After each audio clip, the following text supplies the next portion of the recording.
Okay, Doug, and we know the protocol that we are using in our framework. So now we can start working on the first handler. So the first handler, we name it as because we are using JSON core, right? JSON core message encoder. Okay, so JSON core message encoder, and now we need to extend a handler called message to bytes encoder, and the generic type is message payload.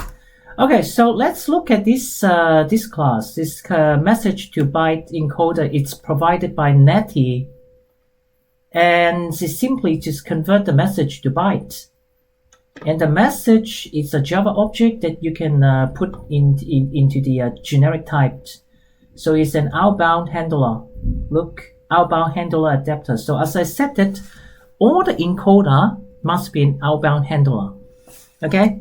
So what we need to do is that now, because we extend the message to byte encoder, we need to. This is an abstract class. So we need to implement one method, which is called encode.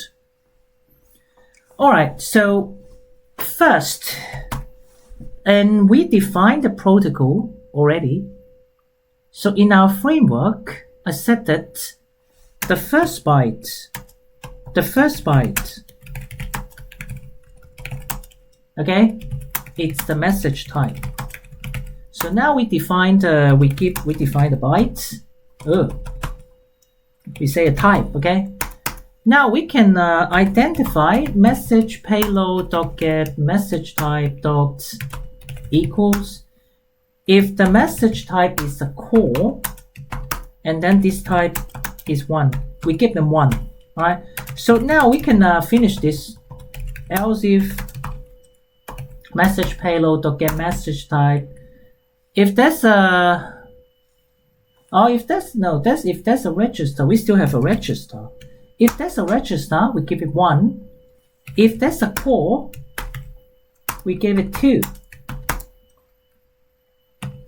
And what if it's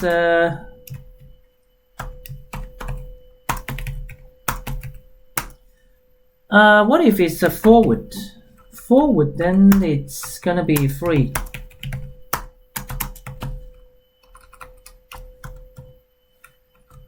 Okay, so what if it's a response?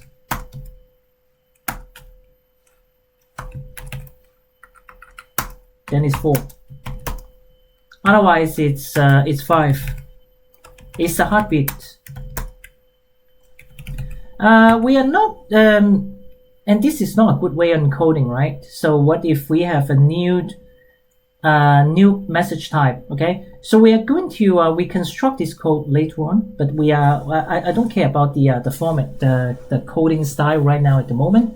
I just want to show you what the protocol is and how we can complete this encoder first, and then we can come back to make it perfect, to make it better. I mean the code. All right, so the first one is we get the type. So once we get the type, here is the byte buff. A byte buff, it's something that we can use. This is a memory site. This you can consider this is a memory area, and we can write whatever into it. So now we write the byte, the first byte into the byte buff. This is a byte buff provided by Netty as well. And it's used for, the byte buff here in Netty is used to take the content of the message. So we write the information into this byte buff, and this byte buff, it's transfer through the it's communicate between the client and the server. So it's a memory area. You can think it's a memory block. So you can write anything into this memory block. All right, so the next one is we need to use JSON to convert the message to JSON byte, which is the message payload. and then we know this is the JSON bytes.